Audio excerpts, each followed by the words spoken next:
श्री सच्चिदानंद सद्गुरु साईनाथ महाराज की जय। सद्गुरु श्री साईनाथ शरद बाबू जी की जय। సాయి పదం నిన్నటి తరువాయి. శాస్త్ర అర్థాలకు అనర్థం, అర్థార్థుల ఆడంబరం. ఒక గ్రామమునందలి సత్రములోనికి ఒక వైష్ణవ సాధువు వచ్చెను. ఆయన ఆచార వ్యవహారములకు సంతృప్తి చెంది ప్రజలు ఆయనను చాతుర్మాస్యములకు అక్కడ ఉండుటకు పట్టుబట్టిరి. సాధువు అటులనే అక్కడ ఉండి అందరకును భగవత్కథా కాలక్షేపము చేయించాను. అంతటా ఆ గ్రామస్తులు ఆనందభరితులై ఆ సాధువును అక్కడే స్థిరముగా ఉండమని బ్రతిమాలారు. సాధువు కూడా వారి మాటలు అంగీకరించెను. ఆ సాధువు నివసించుటకు వారు ఒక మందిరమును నిర్మించి ఖర్చునకు భూమి మొదలగునవి సమర్పించిరి. అంతటా కొంతకాలమునకు ఆ సాధువు పరమపదించెను.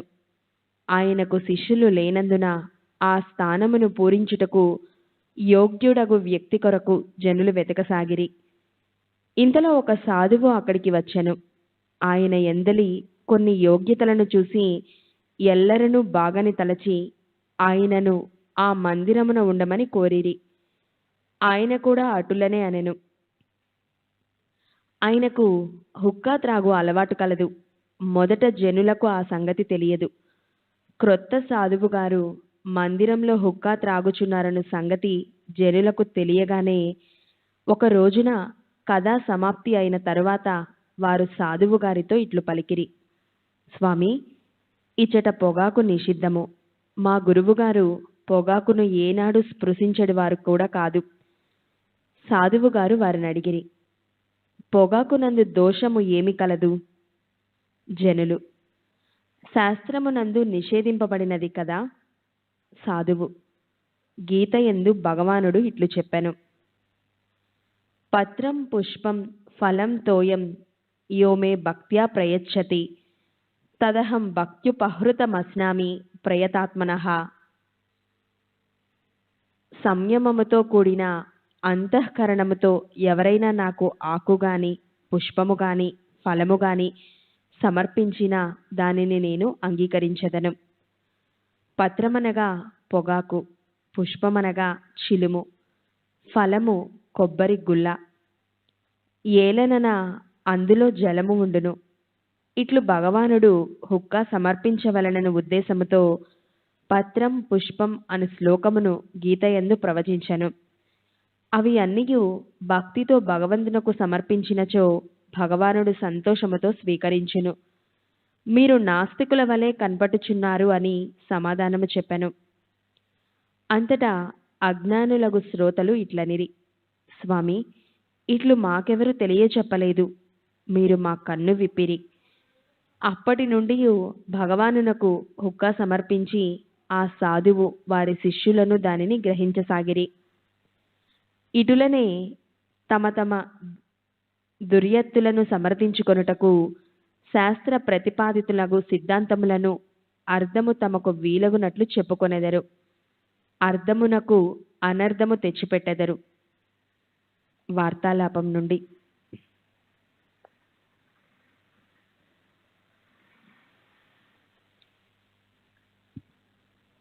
శిష్యరికానికి స్వస్తి, సద్గురు కార్యానికి నాంది.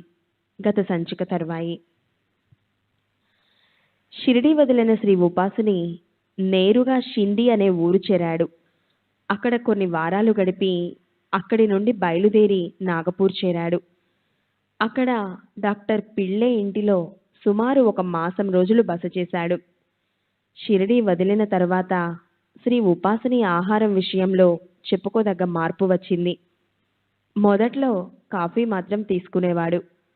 షిండిలో ఉన్నప్పుడు వినాయక చవితి నాడు శ్రీ గణపతిరావు అనే భక్తుని ఇంటిలోని స్త్రీలు గట్టిగా పట్టుబట్టడంతో ఘనాహారం కూడా తీసుకున్నాడు. అప్పటి నుండి మామూలుగానే ఆహారం తీసుకొని ఆరంభించాడు. కానీ ఎంతో కాలం తీవ్ర ఉపవాసాలతో ఉండి హఠాత్తుగా మామూలు ఆహారం తీసుకోనారంభించడంతో శ్రీ ఉపాసని జీర్ణకోశం దెబ్బతిన్నది. తరచూ తీవ్రమైన కడుపు నొప్పి, మొలలతో బాధపడేవాడు. మొలలకు ఆపరేషన్ చేయడం తప్పదని డాక్టర్లు సలహా ఇచ్చారు. వార్ధాకు చెందిన ఒక పార్సీ సర్జనను ఇందు నిమిత్తం పిలిపించారు. శ్రీ ఉపాసని ఆ సర్జన్తో తనకు క్లోరోఫారం కానీ ఇంకే ఇతర మత్తుమందు కానీ ఇవ్వనవసరం లేదని ఒప్పించి అలాగే ఆపరేషన్కు సిద్ధమయ్యాడు. ఆ సర్జన్ మొలలు కత్తిరించి ఎర్రగా కాలే ఇనుప కమ్ములతో కాల్చి కుట్లు వేశాడు. ఆ ఆపరేషన్ మొత్తం సుమారు అరగంట పట్టింది. ఈ అతి బాధాకరమైన శస్త్రచికిత్స జరుగుతున్నంతసేపు శ్రీ ఉపాసని అబ్బా అని కూడా అనలేదు. సరికదా, ఊ కానియండి డాక్టర్, ఏం పర్వాలేదు అని ఆ సర్జన్ను ప్రోత్సహించాడు కూడా. ఆపరేషన్ అయిన తరువాత శ్రీ ఉపాసని నిగ్రహ శక్తికి అబ్బురపడిన ఆ పార్సీ సర్జను శ్రీ ఉపాసనికి సాష్టాంగ నమస్కారం చేశాడు. నాగపూర్లో డాక్టర్ పిళ్ళే ఇంట్లో బస చేస్తున్న కాలంలో తరచూ బయటకు వెళ్ళి భిక్ష చేసేవాడు. అంతకు ముందు ఎన్నో ఏళ్ల క్రితం శ్రీ ఉపాసని వైద్యుడిగా కొంతకాలం నాగపూర్లో వైద్య వృత్తి చేశాడు. కానీ ఎంతో కాలం గడిచిపోవడం వల్ల రూపురేఖల్లో, వేషంలో ఎంతో మార్పు రావడం చేత ఎవ్వరూ ఆయన్ను గుర్తుపట్టలేదు. ఒకసారి ఒక సంఘటన జరిగింది. మామూలుగానే శ్రీ ఉపాసని ఒకరోజు రాత్రి సుమారు 8-9 గంటలప్పుడు ఒక బ్రాహ్మణ గృహానికి వెళ్ళి భిక్ష కోసం నిల్చున్నాడు. ఎందుకో ఆ గృహస్థుకు శ్రీ ఉపాసనిని చూడగానే దొంగేమోనని అనుమానం తోచి కొన్ని ప్రశ్నలు వేశాడు. శ్రీ ఉపాసని ఇచ్చిన అస్పష్టమైన సమాధానాలకు అతని అనుమానం ఇంకా బలపడి ఉపాసనిని ఎడాపెడా కొట్టి తరిమాడు. తరువాత డాక్టర్ పిళ్ళే ఇంటిలో వారికి జరిగిన విషయం నవ్వుతూ చెప్పాడు. అయితే వారు ఎంత అడిగినా తనను కొట్టిన వ్యక్తి చిరునామా మాత్రం ఇవ్వలేదు. ఈ సంఘటన ప్రభావమో మరే ఇతర కారణం వల్లనో ఆ తరువాత శ్రీ ఉపాసని భిక్షకు వెళ్ళడం క్రమంగా మానుకున్నాడు. 1914 అక్టోబర్లో నాగపూర్ విడిచి డాక్టర్ పిళ్ళే సోదరుడైన చిన్నస్వామి పిళ్ళేతో కలిసి ఖరగ్పూర్లోని అతని ఇంటికి చేరాడు. నాగపూర్ నుండి ఖరగ్పూర్ చేరడానికి రైలులో వారికి సుమారు 40 గంటలు పట్టింది. ఆ 40 గంటల పాటు శ్రీ ఉపాసని కనీసం కాలకృత్యాల కోసం కూడా తాను కూర్చున్న చోటు నుండి కదలలేదు, ఆసనం మార్చలేదు. ఇది ఆసన సిద్ధికి ఒక విధంగా పరాకాష్ట. శ్రీ ఉపాసని కోరికపై చిన్నస్వామి పిళ్ళే ఆయనకు సంబంధించిన వివరాలు రహస్యంగా ఉంచాడు. అడిగిన వారికి శ్రీ ఉపాసని తన సోదరునికి సన్నిహితుడైన వ్యక్తని, మానసిక ఆరోగ్యం బాగాలేక వైద్యం చేయించుకుంటున్నాడని, గాలి మార్పు కోసం ఖరగ్పూర్ వచ్చాడని చెప్పేవాడు. అలా సుమారు 2 నెలలు గడిచాయి. చిన్నస్వామి పిళ్ళే సాయి భక్తుడు. క్రిస్మస్ సెలవులకు అతను షిరిడీ వెళ్ళాడు. శ్రీ ఉపాసని మాత్రం అతనింట్లోనే ఉండిపోయాడు.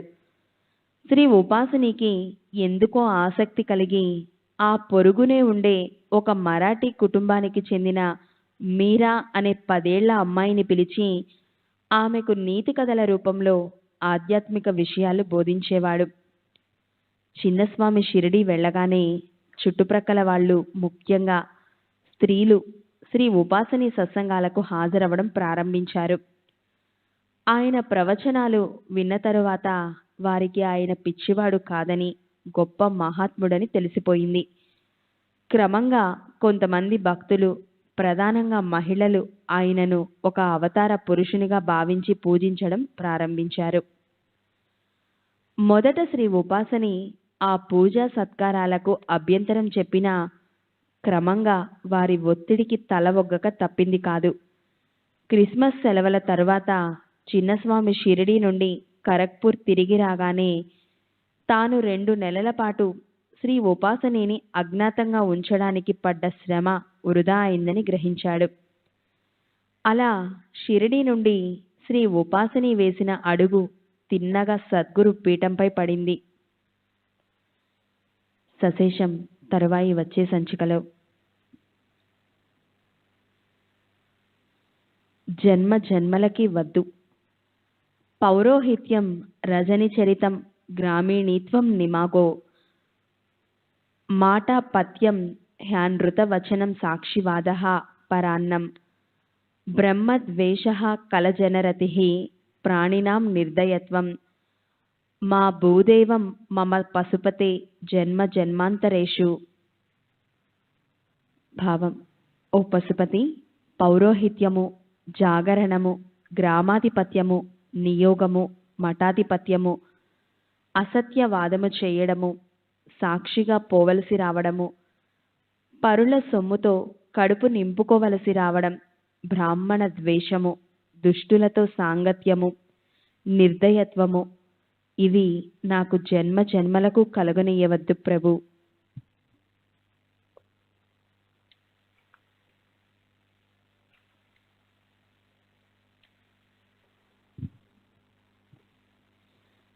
గొలుసు ఉత్తరాల గోల. మన పేరుతో పోస్టులో ఉత్తరం రాగానే సామాన్యంగా ఆతృతగా ఎక్కడి నుంచబ్బా అనుకుంటూ విప్పుతాము. చూస్తే అది గొలుసు ఉత్తరం, అంటే లింక్ లెటర్స్ అయి ఉంటుంది. నిత్య జీవితంలో ఎవరికి వారికి ఉండే సమస్యలకు తోడు ఈ గొలుసు ఉత్తరాల బెడద, బెదిరింపు ఎక్కువవుతున్నది మధ్య. శ్రీ సాయిబాబా, శ్రీ వెంకటేశ్వర స్వామి, సంతోషి మాత మొదలైన దైవాల పేర్లు 11 మందికో 21 మందికో తిరిగి ఉత్తరాలు వ్రాయమని, అలా వ్రాసిన పలానా వారికి ఏవో సిరి సంపదలొచ్చాయని ఆశపెడుతూ, నిర్లక్ష్యంతో వ్రాయకపోతే ఎన్నో ఆపదలొచ్చాయని బెదిరిస్తూ సంతకం లేని ఆకాశరామన్న ఉత్తరాలే ఈ గొలుసు ఉత్తరాలు. ఇటీవల కాలంలో ఈ గొలుసు ఉత్తరాల పిచ్చి మరీ ముదిరినట్లు కనిపిస్తున్నది. ఇలాంటి ఉత్తరాలు అందుకున్న ఎందరో సాయిపదం పాఠకులు, సాయి భక్తులు ఇలాంటి ఉత్తరాలు వస్తే తామేమి చేయాలని అడుగుతూ మాకు వ్రాస్తున్నారు. ఈ గొలుసు ఉత్తరాలు మాకు కుప్పలు తెప్పలుగా వస్తున్నాయి. వీటిని గురించి ఇంతకు మునుపు సాయిపదంలో వివరించాము కూడా. ఇక ఈ బాపత్తు ఉత్తరాల గురించి సాయిపదం మాట. డబ్బు వస్తుందని ఆశ చూపి, ఆపదలొస్తాయని భయపెట్టి, తమ పేరు ఉత్తరాల ద్వారా ప్రచారం చేసుకునే దుర్గతి, కర్మ శ్రీ సాయిబాబా వంటి దైవ స్వరూపులకు పట్టదు. శ్రీ సాయి స్వరూపం శ్రీ ఉపాసనీ బాబా స్తుతించినట్లు అహంభావహీనం ప్రసన్నాత్మభావం అందరినీ అనుగ్రహించడమే తమ అవతార కార్యమని శ్రీ సాయియే చెప్పారు కూడా. అంతేకాదు, తమకెప్పటికీ ఎవరి మీద కోపం రాదని కూడా బాబా చెప్పారు. బాబా అనుగ్రహం ఎప్పుడు అందరి మీద కుండపోతగా వర్షిస్తూనే ఉన్నది. మన అజ్ఞానమనే గొడుగు, ఆ అమృత ధారలు మన మీద పడకుండా అడ్డుకుంటున్నది. అనన్య ప్రేమతో శ్రీ సాయిని శరణు పొందితే ఆ అడ్డు తొలగిపోతుంది. అంతేకాని భయం చేత, ఆశ చేత కార్డు ముక్కల్లో బాబా పేరు వ్రాసి 10 మందికి పంపడం వల్ల శ్రీ సాయి కృపను పొందుదామనుకోవడం కేవలం భ్రమ. అలా తమ పేర్లు ప్రచారం చెయ్యకపోతే క్షుద్ర పిశాచ గణాల్లా ఆగ్రహించి ఆపదలు కలిగిస్తారని భావించడం శ్రీ సాయి వంటి దైవ స్వరూపులను అవమానించినట్లే. ఆధ్యాత్మిక తత్వం, సాధన మొదలైన విషయాలలో ప్రాథమిక సూత్రాల పట్ల కూడా అవగాహన లేని మూర్ఖ శిఖామణులే ఈ గొలుసు ఉత్తరాల వంటి అవివేకపు చర్యలను ప్రోత్సహిస్తుంటారు. వారు వ్రాయమన్నది, మనం వ్రాసేది కూడా శ్రీ సాయి నామమే కదా. రాసి పంపితే మనకు పోయేదేమున్నది అని ఎవరైనా భావిస్తే అది పైన చెప్పిన కారణంగా కేవలం ఆత్మవంచనే అవుతుంది. అంతేకాదు, వివేకాన్ని, ఆత్మ గౌరవాన్ని పోగొట్టుకొని సంతకం కూడా పెట్టలేని భీరువుల్లా ఆకాశరామన్న ఉత్తరాలు వ్రాసే దుస్థితికి మనలను దిగజారుస్తున్న ఈ బాపత్తు మూర్ఖత్వాన్ని ఏ కారణంగా ప్రోత్సహించినా అది శ్రీ సాయి భక్తి సాంప్రదాయానికి అపచారమే అవుతుంది. అయితే ఇలాంటి ఉత్తరాలు వచ్చినప్పుడు ఏమి చేయాలని మమ్మల్ని అడిగిన వారికి మేము చెప్పే సమాధానం ఒక్కటే: వాటిని వెంటనే చింపి చెత్తబుట్టలో పారవేయండి.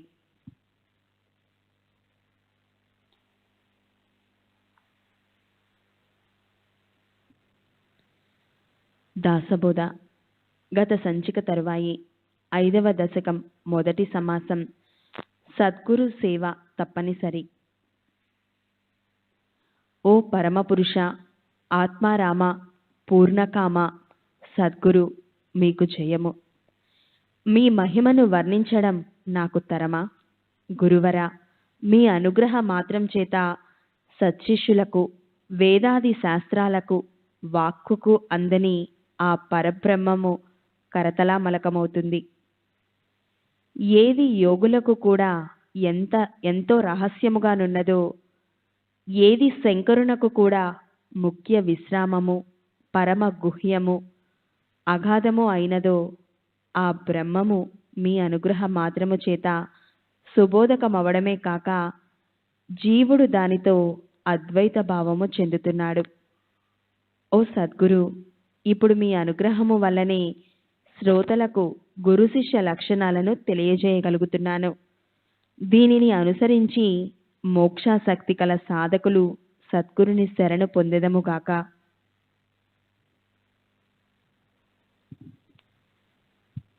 వాస్తవానికి అన్ని వర్ణాల వారికి బ్రాహ్మణుడే గురువై ఉన్నాడు. వర్ణానాం బ్రాహ్మణ గురుహు. బ్రహ్మజ్ఞానులైన వారే బ్రాహ్మణులు. వారి కొరకే శ్రీమన్నారాయణమూర్తి అవతారమెత్తాడు. ఆ మహావిష్ణువే భృగు మహర్షి చేత తన్నబడ్డాడు. తనను తన్నిన దానికి గుర్తుగా నిరంతరము శ్రీవత్సలాంఛనాన్ని తన ఎదపై ధరిస్తున్నాడు. ఇక ఇతరుల లెక్కేమిటి? బ్రాహ్మణుల వచనముల చేత, వారి మంత్రముల చేత శూద్రులు కూడా బ్రాహ్మణులైనారు. ఇంతెందుకు, రాళ్ళు రప్పలకు సైతం బ్రాహ్మణ మంత్ర ప్రభావంతో దైవత్వం వస్తుంది. పరమాత్ముని భక్తులైన వారికి బ్రాహ్మణులపై విశ్వాసం సహజంగానే ఉంటుంది. బ్రాహ్మణుని పూజించి ఎందరో పవిత్రులయ్యారు. బ్రాహ్మణ సేవ వల్ల దేవాది దేవుడైన పరమాత్ముడు లభిస్తాడు. అయితే బ్రాహ్మణ సేవ మాత్రం చేతనే పరమాత్ముడు లభిస్తుంటే ఇక సద్గురువుతో ఏమి పని అని శ్రోతలు ప్రశ్నిస్తారేమో. అది సరికాదు. సద్గురువు లేనిదే బ్రహ్మజ్ఞానం ఎన్నటికీ కలుగజాలదు. స్వధర్మాచరణమందు, కర్మాచరణయందు బ్రాహ్మణుడు పూజ్యుడు కాని జ్ఞానము మాత్రము సద్గురువు లేనిదే కలుగదు. బ్రహ్మజ్ఞానం కలుగనిదే జనన మరణ దుఃఖము నశించదు. అందువల్ల బ్రహ్మజ్ఞాన సముపార్జనకు సద్గురువు అనుగ్రహము అత్యంత ఆవశ్యకము. సద్గురుని అనుగ్రహమే ఆలంబనం లేనిదే అజ్ఞానులైన మానవులు సంసార ప్రవాహంలో పడి కొట్టుకొని పోతారు. జ్ఞానరహితముగా చేసే కర్మ అంతా జన్మలకు కారణమవుతుంది. అందువల్ల జ్ఞానం సంపాదించి జన్మరాహిత్యం పొందేందుకు సద్గురు పాదాలను దృఢభక్తితో పట్టుకోవాలి. పరమాత్మ సాక్షాత్కారం పొందాలనే కోరిక కలవాడు సత్సంగం చేయాలి. సత్సంగం లేనిదే ఆ పరబ్రహ్మం లభించడం కల్లా. అజ్ఞానులు ఈ రహస్యం తెలియక సద్గురువును ఆశ్రయించకుండా నానా రకాలైన సాధనలలో నిమగ్నులై తిరుగుతూ ఉన్నారు. సద్గురు కృప లేకుండా చేసే సాధన, పరిశ్రమ వ్యర్థం. కార్తీక స్నానం, మాఘ స్నానం, రకరకాల వ్రతాలు, ఉద్యాపనలు, ధ్యానాలు, గోరోజనాలు, భగవంతుని ప్రీతికై ఒంటి నిండా వాతలు పెట్టుకోవడం, ధూమపానం, నిప్పులతో పొగబెట్టుకొని దానిపై తలక్రిందులుగా వ్రేలాడుతూ ఆ పొగ పీలుస్తూ చేసే తపస్సు, పంచాగ్నులు పేర్చుకొని వాని మధ్య కూర్చొని చేసే సాధన, మొదలైనవి కొందరు చేస్తుంటారు. మరికొందరు హరికథలు, పురాణ శ్రవణాదులు, ఆధ్యాత్మిక గోష్ఠులు మొదలగు వాటి పట్ల ప్రీతి కలిగి ఉంటారు. మరికొందరు ఎంతో శ్రమపడి పుణ్యతీర్థాలకు యాత్రలు చేస్తుంటారు.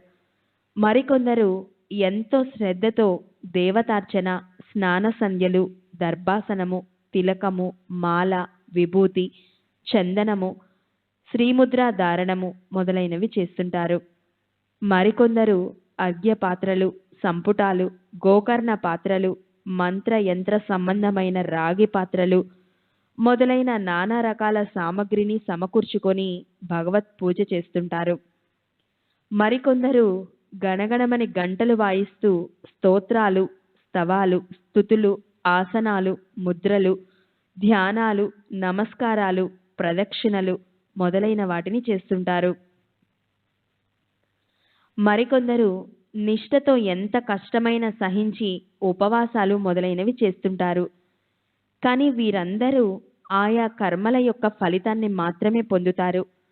ఆ కర్మలలోని మర్మాన్ని మాత్రం వారు గ్రహించలేరు. కర్మఫలంపై కోరికతో చేసే ఈ కర్మలన్నీ రాబోయే జన్మలలో వాటి ఫలితాన్ని పొందేందుకు తీసుకునే బయానా వంటిది. కొందరు నానా కష్టాలు పడి 14 విద్యలు అభ్యసిస్తారు. ఆ విద్యల వల్ల ఆయా సిద్ధులు లభిస్తాయి. అంతేకాని సద్గురు కృపలేనిదే పైన పేర్కొన్న వారెవ్వరికీ సత్యమైన హితం ఎప్పటికీ కలగబోదు.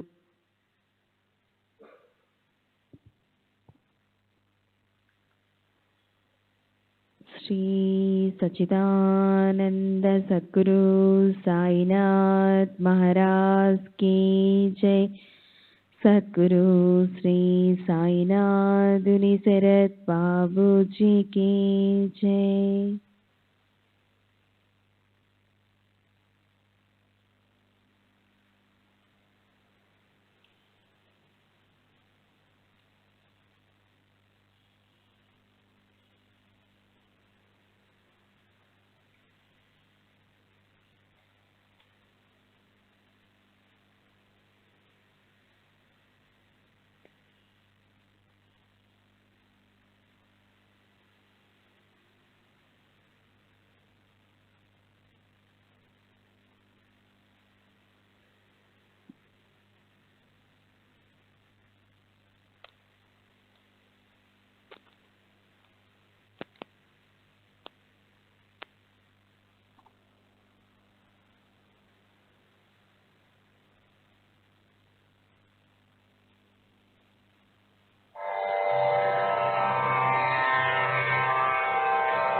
श्री सच्चिदानंद सद्गुरु साईनाथ महाराज की जय. सद्गुरु श्री साईनाथुनि शरद बाबूजी की जय.